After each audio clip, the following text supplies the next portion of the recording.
The massive space station Concordia floated in the darkness between stars, its metal surface gleaming under the light of distant suns. Inside its long corridors, beings from dozens of worlds walked together in an uneasy peace. The station was neutral ground, a place where different species could meet and talk without fighting. Captain Jake Morrison walked slowly through the main corridor, his black uniform neat and clean. At 34 years old, he had seen enough of the galaxy to know that peace was always fragile. His job today was simple but important.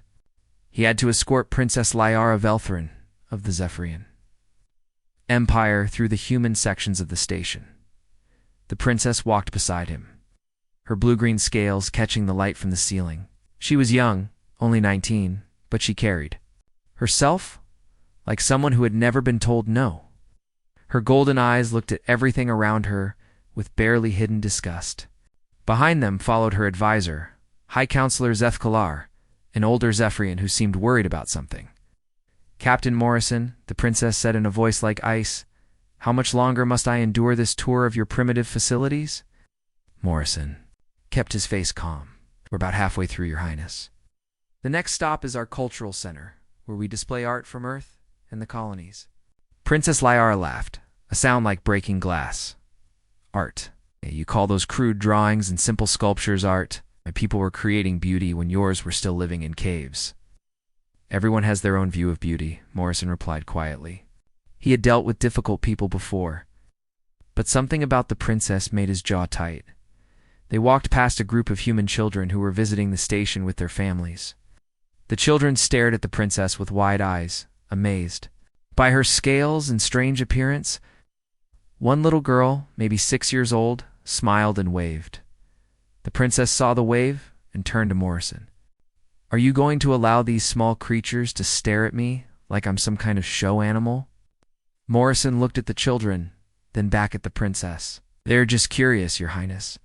They've never seen a Zephrian before. Curious." The princess's voice grew sharp. "They should be taught proper respect. In my empire, children know better than to stare at their superiors." High Counselor Zethkalar stepped forward. "Perhaps we should continue the tour," he said in a careful voice. They moved on, passing through the human dining area, where the smell of coffee and fresh bread filled the air. Human families sat at tables, talking and laughing together.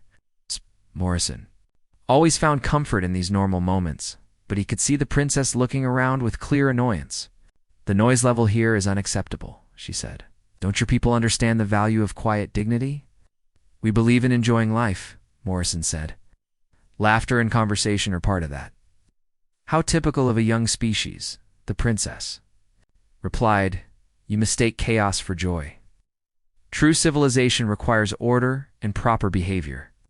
They walked past a window that showed the stars outside. Morrison paused for a moment, looking out at the endless darkness. His mind went back to his years in the military, 2 friends who had died far from home. He had seen what happened when people thought they were better than others. "Captain," the princess said, her voice cutting through his thoughts, "I don't have all day to wait while you stare at empty space." Morrison turned back to her. "Of course, Your Highness. Do you like to see our botanical gardens? We have plants from over 30 worlds there." The princess stopped walking. Her golden eyes grew wide, and for a moment Morrison thought she might actually be interested in something. But then her expression changed to something cold and angry. "You want me to walk through gardens?" she said, her voice getting louder. "Gardens tended by your people?"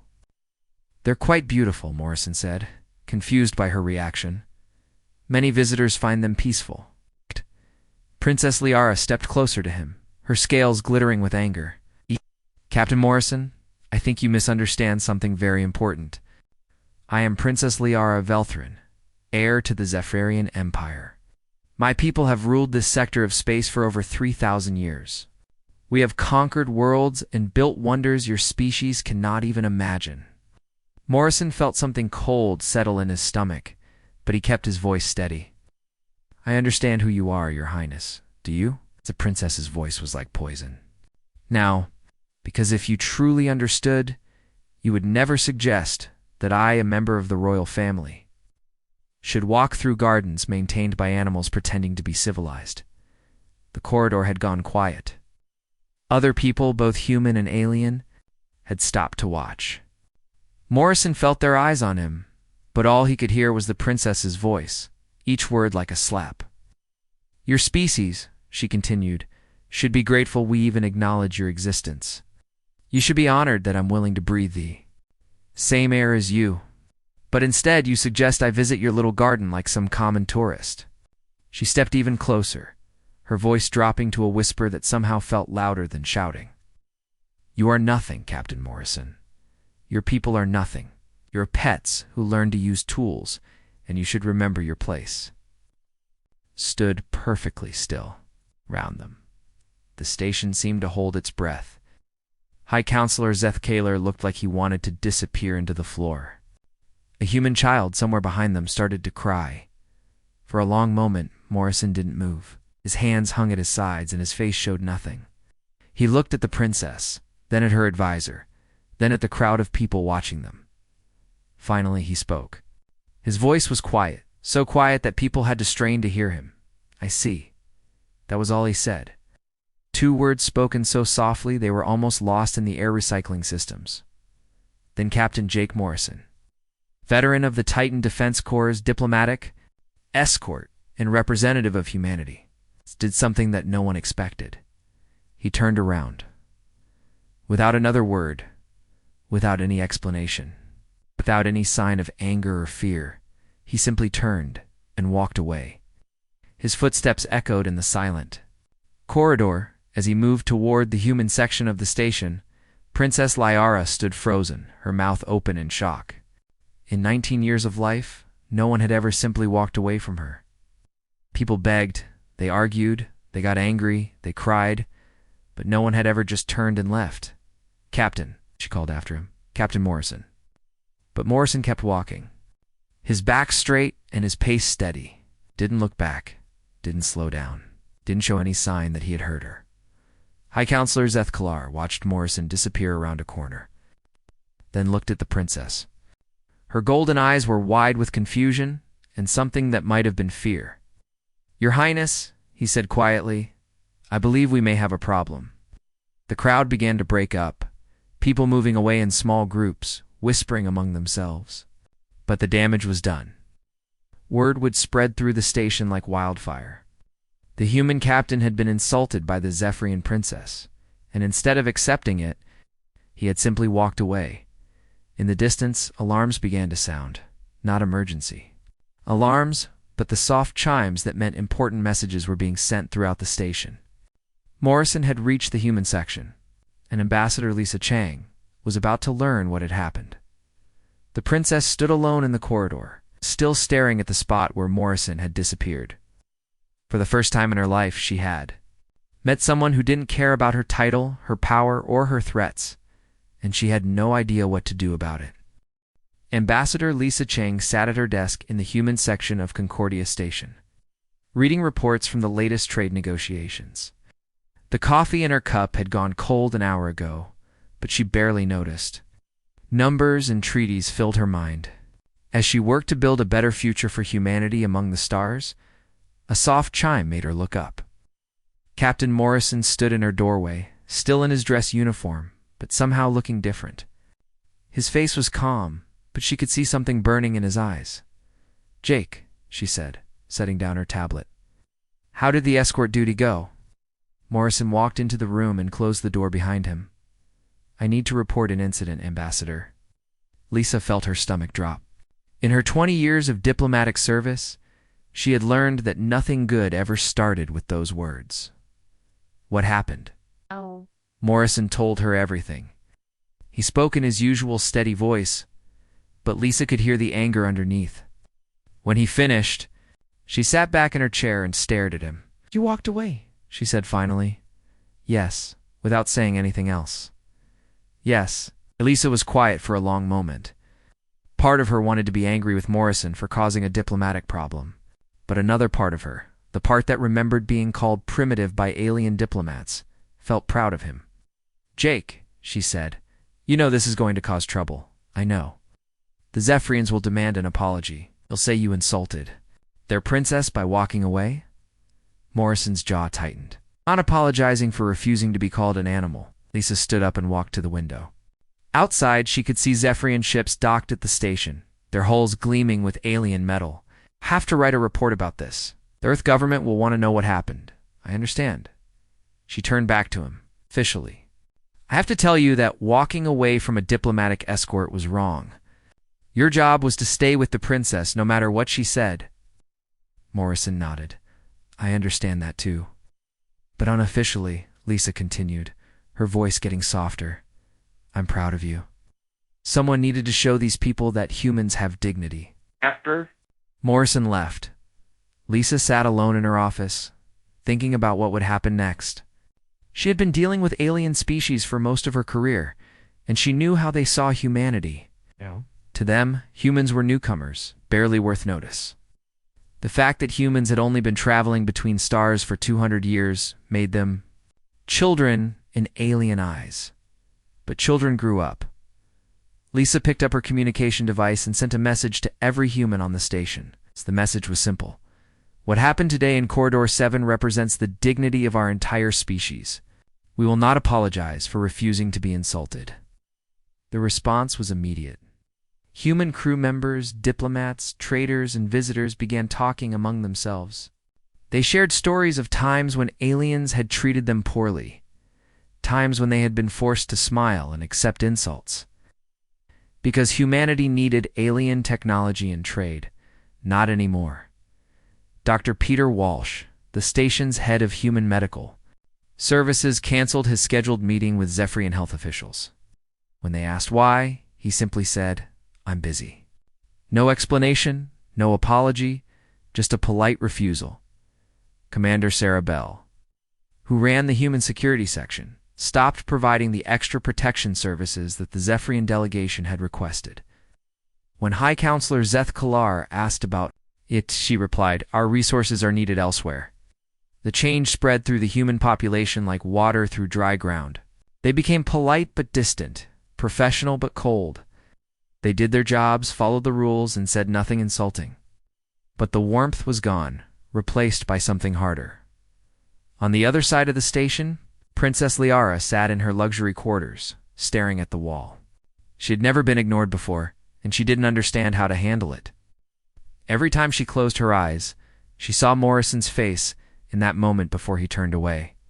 He looked at me like I was nothing, she said to her advisor, High Counselor. Zethkalar poured himself a cup of Zephrian tea, his old hands shaking slightly. Your Highness, perhaps we should discuss what happened.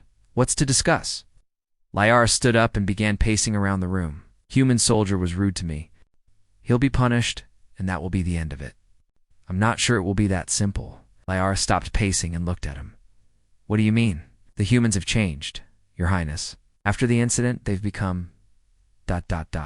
different. They're still polite, but they won't do anything extra.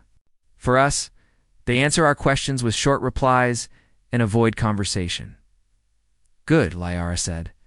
Maybe they're finally learning proper respect. Zeth Kalar set down his teacup. I don't think that's what's happening. I think they're angry. Angry, Liara laughed. What do they have to be angry about? Told them the truth about their place in the galaxy. The old advisor looked out the window at the stars. Your Highness, I've been watching alien species for longer than you've been alive. I've seen what happens when people stop trying to please you and start trying to avoid you. Are you saying I was wrong? I'm saying that Captain Morrison's reaction was not what we expected. And when things don't go as expected, it usually means we misunderstood something important. News of the incident began to spread beyond the station. The Corvani traders, who had been doing business with humans for decades, heard about it from their contacts. The Helix Collective, a group of machine-based life forms, received the information through their data networks. Small alien governments throughout the sector learned that a human had walked away from a Zephrian princess. Most interesting of all, they learned that the humans were not apologizing for it. Captain Velkoth of the Corvani merchant ship Golden Current was having dinner with his crew when the news reached him. He set down his eating utensil and looked at his communications officer. Are you sure about this? He asked. Yes, Captain. The human just walked away. No argument, no anger, no begging. He just left. Velkoth had been trading with humans for 30 years. He had seen them grow from a small, nervous species into something more confident. But this was different. This was a human saying no to the most powerful empire in the sector. "Send a message to the human trade representative," he said. "Tell them we want to discuss expanding our partnership." Similar conversations were happening on ships and stations throughout the galaxy. The humans had shown that they wouldn't be pushed around, even by the Zephrians. That made them more interesting as allies and more dangerous as enemies. Back on Concordia, Ambassador Chang received a priority message from Earth. The Earth government had heard about the incident and wanted to know what she planned to do about it. Her response was short. "We are handling the situation with dignity." The next day, High Counselor Zephkalar requested a private meeting with Ambassador Chang. They met in a neutral conference room. No guards or staff present. "Ambassador," he said, "I believe we need to discuss yesterday's incident." "I agree," Chang replied. "We should discuss why your princess thinks it's acceptable to call humans animals." Zephkalar winced. "The princess is young. She sometimes speaks without thinking. Age is not an excuse for cruelty. Perhaps an apology could be arranged." Chang leaned forward. "Kind of apology?" "A formal statement expressing regret for any misunderstanding." "Misunderstanding?" Chang's voice stayed calm, but her eyes grew cold. "Counselor, there was no misunderstanding. Your princess clearly stated that humans are animals pretending to be civilized. She called Captain Morrison a pet. Those weren't unclear words." Zephkalar looked uncomfortable. "The princess is willing to overlook Captain Morrison's rudeness." In walking away from her, Chang stood up. "Counselor, I think this meeting is over. Ambassador, please. We need to find a solution. The solution is simple," Chang said. "Dia. Princess needs to apologize. Real apology, not royal forgiveness. For imaginary wrongdoing." After Chang left, Zephkalar sat alone in the conference room, thinking about the future. He had seen the coldness in the human ambassador's eyes. The same coldness that was spreading through the entire human population on the station. The Zephrian Empire had always ruled through a combination of superior technology and the assumption that other species would eventually submit to their authority. But what happened when a species simply refused to submit? What happened when they just walked away? That evening, Captain Morrison sat in his quarters. Reading a message from his sister on Earth, she wrote about her children, about her job, about the small details of life on humanity's homeworld. Normal things, peaceful things. But Morrison knew that peace was about to become much more complicated. His door chimed, and he looked up to see Ambassador Chang standing in the hallway. "Jake," she said, "I wanted to thank you." "For what?" "For reminding us that dignity isn't something you can negotiate away." Morrison nodded. "What happens now?" "Now," Chang said, "we find out what humans are really made of." Princess Liara stood in the main conference room of the Zephrian section, her golden eyes blazing with anger.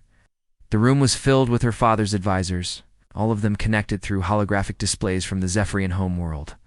Emperor the Cavalier himself appeared as a shimmering blue image, his ancient face carved with lines of power and pride.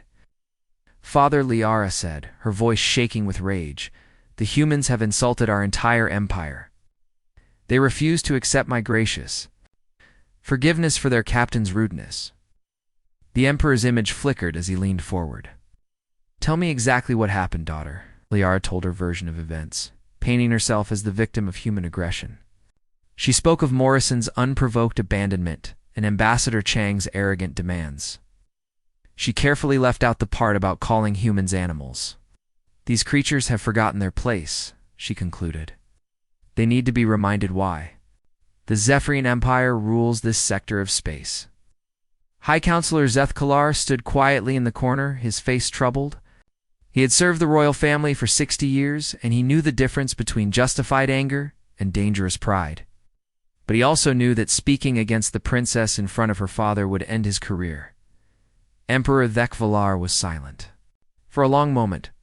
"What do you recommend, daughter?" "A demonstration of power," Liara said immediately. "Send a fleet to one of their colony worlds. Show them what happens when they disrespect us. They'll come crawling back with apologies. And if they don't?" Lyra's smile was cold. and we make them understand through force. The Emperor looked at his advisors. General Kethmorin, the head of the Zephrian military, nodded his agreement. Your Majesty, a small show of force would remind all the species in this sector why they should respect us. The humans have grown too confident. Very well, the Emperor said. General, prepare 3 dreadnoughts. Find a suitable human colony for our demonstration. After the connection ended, Zethkalar approached the princess. Your Highness, are you certain this is wise? Are you questioning my judgment? Leora's voice was dangerous. I'm questioning whether we truly understand what we're dealing with. The humans have been different since the incident. They're not acting like other species when they're threatened. They're acting like fools, Liara said. And fools need to be taught lessons. On the other side of the station, Ambassador Chang was having her own difficult conversation. The holographic image of President Maria Santos flickered in the secure communication room, her face showing the strain of leading humanity in a dangerous galaxy. Lisa, the president said, I need to know how serious this situation is. Serious, Chang replied. Zephrians are used to other species backing down when they show displeasure. We're not backing down, and you think that's the right choice? Chang was quiet for a moment. Madame President, I've been dealing with alien species for 20 years. I've smiled and nodded while they called us children. I've accepted insults, because we needed their technology and trade routes. But there comes a point where the cost of dignity becomes too high. What's Morrison's status? He's been reassigned to the Frontier Fleet. The crew loves him. They're calling him the man who wouldn't bow. President Santos rubbed her temples. Lisa, I'm getting reports that several alien species are reaching out to us. The Corvani want to expand trade. The Helix Collective is offering technology exchanges. Even some of the smaller governments are sending diplomatic messages. They're testing the waters, Chang said. They want to see if we'll stand up to the Zephrians, or if we'll fold under pressure. And if we don't fold, then everything changes. 3 days later, the Zephrian fleet arrived at New Phoenix, a human agricultural colony on the edge of human space. The 3 dreadnoughts were massive ships, each one larger than most human vessels. They took position in orbit around the planet, their weapons clearly visible to anyone with basic sensors. Governor Peter Kane stood in the command center of New Phoenix, looking at the display showing the alien ships. He was a quiet man, a former farmer who had been elected to lead the colony because of his steady judgment. Around him, his staff waited for orders. Sir, said his communications officer, we're receiving a message from the Zephrian fleet.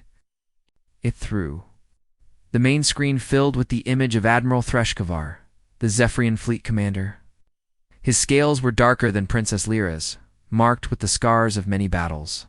Governor Kane, the admiral said, his voice formal and threatening. I am Admiral Threshkavar of the Zephrian Imperial Navy. By order of His Imperial Majesty Emperor Thekvalar, this colony is commanded to surrender immediately. Kane looked at the alien admiral for a long moment. Admiral, may I ask why we're supposed to surrender? Your species has shown disrespect to Princess Lyara Velthrin, heir to the Zephrian Empire. This colony will serve as an example to other human worlds about the consequences of such behavior. Kane's staff looked at him, waiting for his response. They knew about the incident on Concordia Station. Word had spread through human space like wildfire, and Captain Morrison had become something of a hero to human colonists.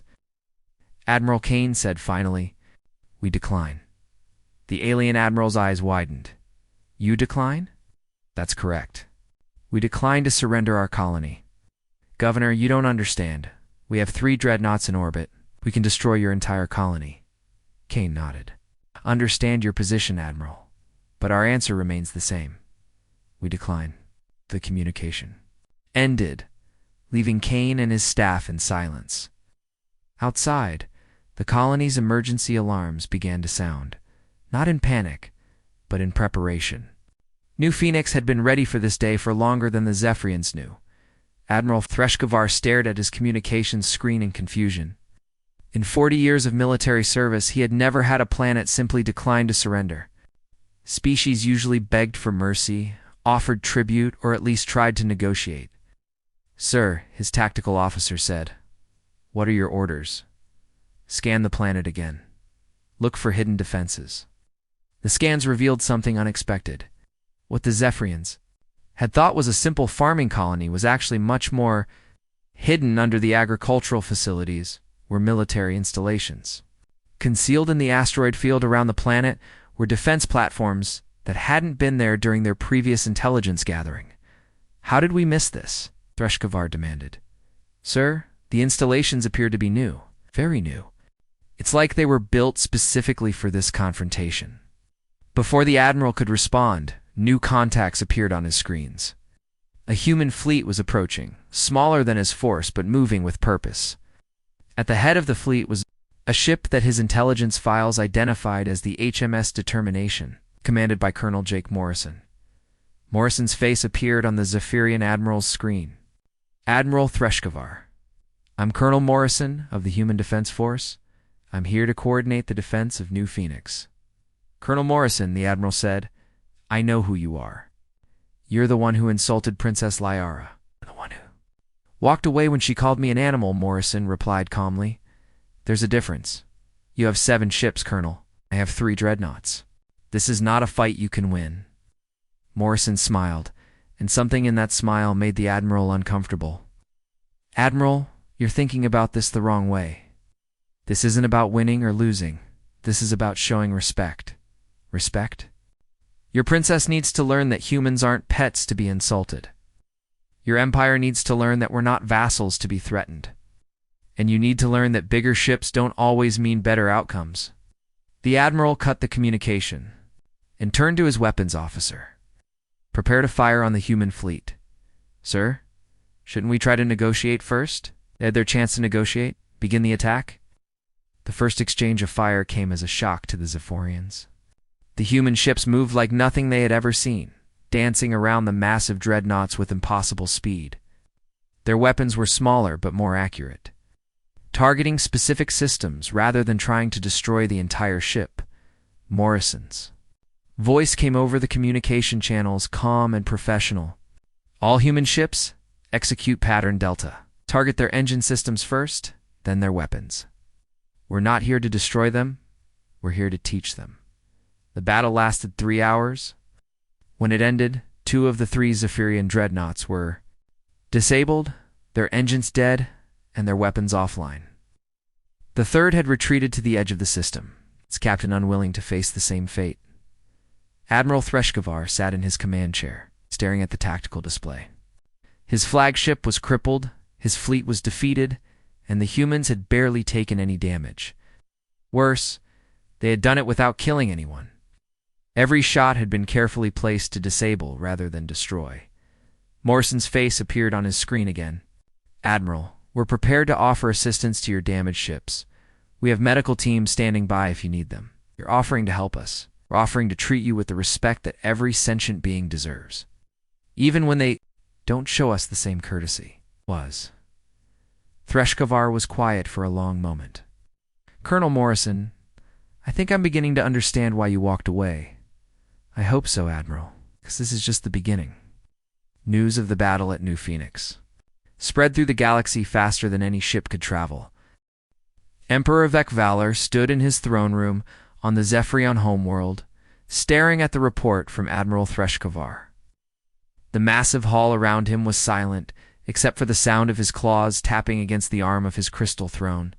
For the first time in his 300-year reign, the Zephrian fleet had been defeated by what he considered a primitive species. Impossible, he whispered, reading the battle report again. 3 dreadnoughts defeated by 7 small ships. General Kethmoran stood nearby, his scarred face showing the strain of trying to explain the unexplainable. Your Majesty, it appears the humans have been developing new technologies in secret. Their ships are much faster than our intelligence. Suggested how fast. Fast enough to avoid our main weapons while targeting our critical systems. They fought like they knew exactly where to hit us. The Emperor's golden eyes blazed with anger. They knew because someone told them. We have spies in our military. Your Majesty, I don't think it was spies. I think they simply studied our ships and found our weaknesses. No species has ever done that before. No species has ever needed to before. General Kethmoran said quietly. Princess Lyara burst into the throne room without waiting for permission. Her scales were pale with shock, and her hands shook as she approached her father's throne. "Father," she said, "we have to do something. The entire galaxy is talking about our defeat. Species that have served us for centuries are asking questions about our strength." Emperor the Schwaller looked at his daughter with disappointment.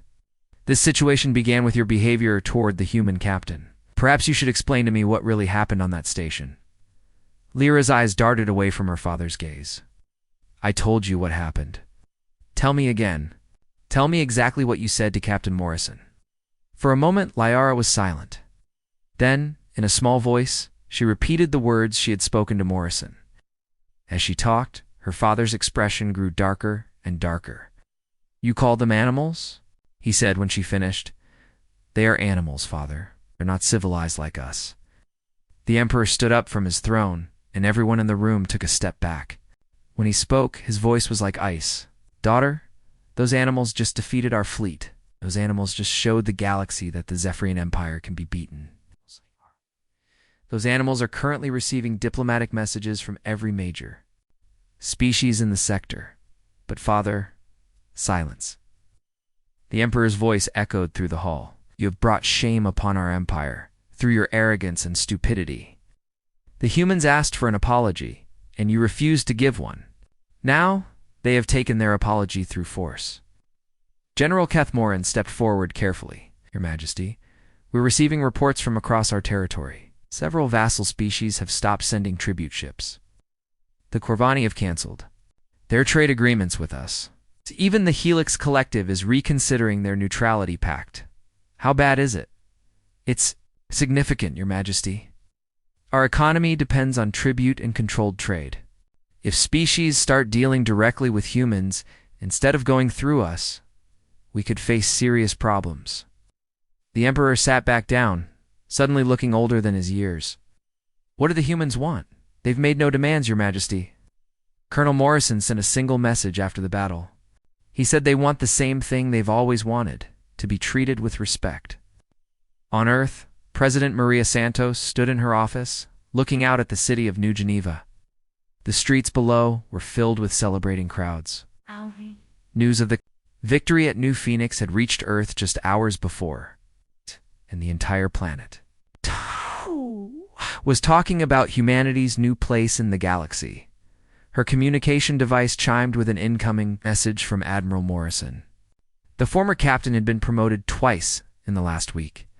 First to colonel after the incident on Concordia Station, and now to admiral after the battle at New Phoenix. Madame President Morrison said, his image appearing on her screen. "I wanted to update you on the situation. Jake, the entire galaxy is calling this the most important battle in centuries. How are you holding up?" Morrison looked tired but determined. "We're managing, ma'am. The Zephrian ships have been repaired and are heading home. We made sure they left with full fuel and supplies. You showed them mercy. We showed them what humans are really like when we're not being insulted and threatened." President Santos smiled. "What's the response from other species?" "Overwhelming. We've received diplomatic requests from 47 different governments. The Corvani want to establish a formal alliance. The Arcturus Confederacy is offering technology exchanges. Even some of the smaller Zephrian vassals are reaching out in secret. And the Zephrians themselves." Morrison was quiet for a moment. No official response yet. But Admiral Threshkavar seemed to understand something by the end of our conversation. "I think this whole situation has made some of them think about how they've been treating other species." Back on Concordia Station, High Counselor Zephrian sat in his quarters writing a report that would either save his career or end it.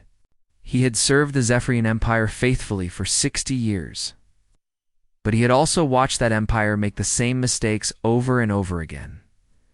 The empire's strength had always come from the assumption that other species would submit to Zephrian authority.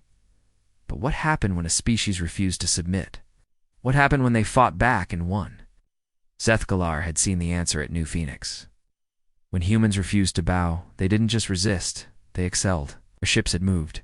Like dancers, their tactics had been flawless, and their victory had been complete.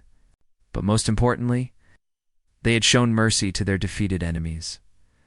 That mercy worried Zethkalar more than any threat would have.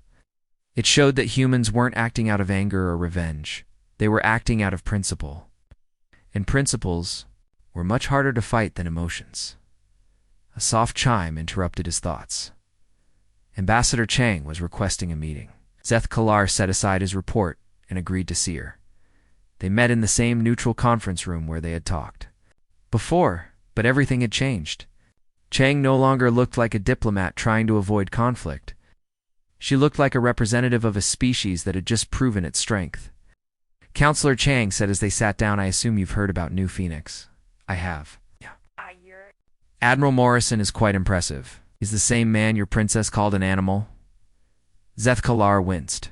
"Ambassador, I want you to know that not all Zephrians share the princess's views." "I hope not. Gus, those views just cost your empire 2 dreadnoughts and the respect of half the galaxy. What do you want from us, Ambassador?" Chang leaned forward. "The same thing we've always wanted. Respect. Recognition that humans are a civilized species worthy of equal treatment. And if we provide that recognition, then we can talk about building a better relationship between our peoples. And if we don't..." Chang was quiet for a long moment. "Counselor, you've seen what happens when humans are pushed too far. We don't want to fight your empire, but we won't be insulted or threatened anymore." That evening, Princess Lyara stood alone on the observation deck of the Zephrian section, looking out at the stars. For the first time in her life, she was truly afraid. Not afraid of physical danger, but afraid that everything she had believed about the world was wrong. The humans had beaten her empire's fleet. They had shown mercy to their enemies. They had gained the respect of species that had served the Zephrians for centuries, and it had all started because she had called one. Man and animal, Captain Morrison had walked away from her insult without saying a word. At the time, she had thought it was weakness. Now she understood it was strength. He hadn't argued with her or gotten angry. He had simply decided that her opinion wasn't worth his time. That realization hurt more than any weapon could have. Dr. Tresa, Alina Vasquez, the human head of xenobiology on Concordia Station, was working late in her laboratory when she received an unexpected visitor. Princess Lyara stood in her doorway looking uncertain and young. "Dr. Vasquez," the princess said quietly, "may I speak with you?" Alina looked up from her research, surprised. "Of course, Your Highness, please, sit down." Lyara sat in the chair, across from Elena's desk, her royal composure cracking slightly. "I wanted to ask you about your people." "What would you like to know?" "Why didn't Captain Morrison fight back when I insulted him?" Oh. "Why did he just walk away?" Alina set down her tablet and studied the young alien's face. "Your Highness, may I ask why you want to know?" "Because I don't understand what happened. My empire, when someone insults you, you demand satisfaction. You fight back or punish them. But he just left." "Walking away was his way of fighting back," Alina said. "Was telling you that your opinion of him didn't matter, that your insults had no power over him. But I'm a princess, Hun, and he's a human. Being with dignity, your title doesn't give you the right to treat him badly." Lyara was quiet for a long moment. "My father says I've brought shame on our empire. What do you think?" "I think," Lyara said slowly, "that I've never thought about how my words might hurt other people. I was taught that other species should feel honored by our attention, even when that attention was negative." Alina nodded. "It's never too late." "To learn, Your Highness. Is it too late to apologize? There's only one way to find out." 1 year later, Admiral Jake Morrison stood on the bridge of the HMS Unity, humanity's newest flagship, watching the approach to the planet Terra Nova. The world below was green and blue, with white clouds swirling around its surface. It looked peaceful, but Morrison knew that this planet would determine the future of the galaxy today. Representatives from dozens of species would gather for the signing of the Galactic Cooperation Treaty. The document had taken months to write, with input from humans, Zephrians, Corvani, the Helix Collective, and 43 other governments. It would replace the old system of Zephrian dominance with something new, a galaxy based on mutual respect rather than fear. "Admiral," his communications officer said, "we're receiving clearance to dock at Terra Nova Station." "Thank you, Lieutenant. Take us in." Morrison had changed in the year since he walked away from Princess Lyra's insult. His hair had more gray in it, and his face showed the weight of command. But his eyes still held the same quiet dignity that had started this entire transformation. The station in orbit around Terra Nova was a marvel of cooperative engineering. Human technology had provided the basic structure Corvani traders had, supplied rare materials, and Helix Collective computers had designed the most efficient layout. Even some Zephrian architects had contributed, their crystalline designs adding beauty to the practical framework. As Morrison's shuttle approached the docking bay, he could see ships from across the galaxy. The sight would have been impossible 2 years ago, when species rarely traveled outside their own territories except under Zephrian oversight. The galaxy was opening up in ways no one had imagined. Princess Liara stood in her quarters aboard the Zephrian diplomatic vessel Eternal Wisdom, practicing the speech she would give at the signing ceremony. She was 20 now, and the year had aged her more than it should have. The girl who had once believed the galaxy owed her respect had become a woman who understood that respect had to be earned. Her father, Emperor Dekvalar, had abdicated 3 months earlier, unable to cope with the Empire's transformation from rulers to equals. Liara was now Empress Liara Velthrin, youngest leader in Zephrian history, and the one tasked with rebuilding her people's relationship with the galaxy. Your Majesty? High Counselor Zethkalar said from her doorway, "It's time to go to the station." Liara nodded, smoothing down her ceremonial robes. They were simpler than the elaborate clothing she had worn as a princess, reflecting the new reality of Zephrian power. "Counselor, do you think Admiral Morrison will speak to me?" "I believe he will, Your Majesty. But you should be prepared for him to be different than you remember." "Different how?" "He's no longer just a captain escorting diplomatic visitors. He's now one of the most respected leaders in the galaxy. The Human Defense Force has become the backbone of the new Galactic Cooperation Council." Liara looked out the window at Terra Nova Station. "I've been practicing my apology for months. What if it's not enough, Your Majesty? The fact that you want to apologize at all shows how much you've changed. That may be more important than the words you use." The main conference hall of Terra Nova Station was filled with representatives from across the galaxy. Humans sat beside Corvani traders. Helix Collective drones interfaced with organic interpreters, and dozens of smaller species mingled in groups that would have been impossible under the old Zephrian system. Admiral Morrison entered the hall. With President Santos and Ambassador Chang, now promoted to Secretary of Interstellar Affairs, the crowd quieted as they took their seats at the main table. Morrison looked around the room, remembering the small diplomatic reception on Concordia Station where this had all begun. "Ladies, gentlemen, and honored beings," President Santos said, standing to address the assembly, "we gathered today to sign a document that will reshape how our species interact with each other. The Galactic Cooperation Treaty represents a new way of thinking about power, respect, and dignity among the stars." The ceremony proceeded with speeches from various leaders. Captain Velkoth of the Corvani praised the new trade opportunities. The Helix Collective representative spoke about the benefits of shared technology. Even representatives from former Zephrian vassal worlds talked about their excitement for independent development. Finally, it was Empress Leora's turn to speak. She walked to the podium slowly, her heart pounding. In the audience, she could see Admiral Morrison watching her. With calm, measuring eyes, "Honored delegates," she began, her voice steady despite her nervousness. "I stand before you today, not as the heir to an empire, but as the representative of a people learning to be part of something larger than themselves." She paused, looking directly at Morrison. "1 year ago, I made a terrible mistake. I insulted a human officer because I believed that my title gave me the right to look down on others. I was wrong. My words and my attitude represented everything that was broken about the old system." The hall was completely silent. Morrison's expression hadn't changed, but something in his eyes seemed to soften slightly. "Admiral Morrison," Liara continued, "when you walked away from my insult, you taught me something I had never learned in 19 years of royal education. You taught me that dignity cannot be taken away by others, only given away by ourselves.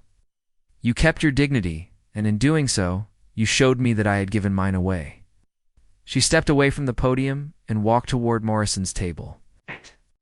Admiral stood as she approached, and for a moment they faced each other as they had in the corridor of Concordia Station. "Admiral Morrison," Liara said, her voice carrying to every corner of the silent hall. "I apologize. Not for any misunderstanding, not for your emotional reaction, but for my cruelty, my arrogance, and my failure to treat you with the respect that every being deserves. I called you an animal when you were showing me what it truly means to be civilized." Morrison looked at her for a long moment. Then he extended his hand.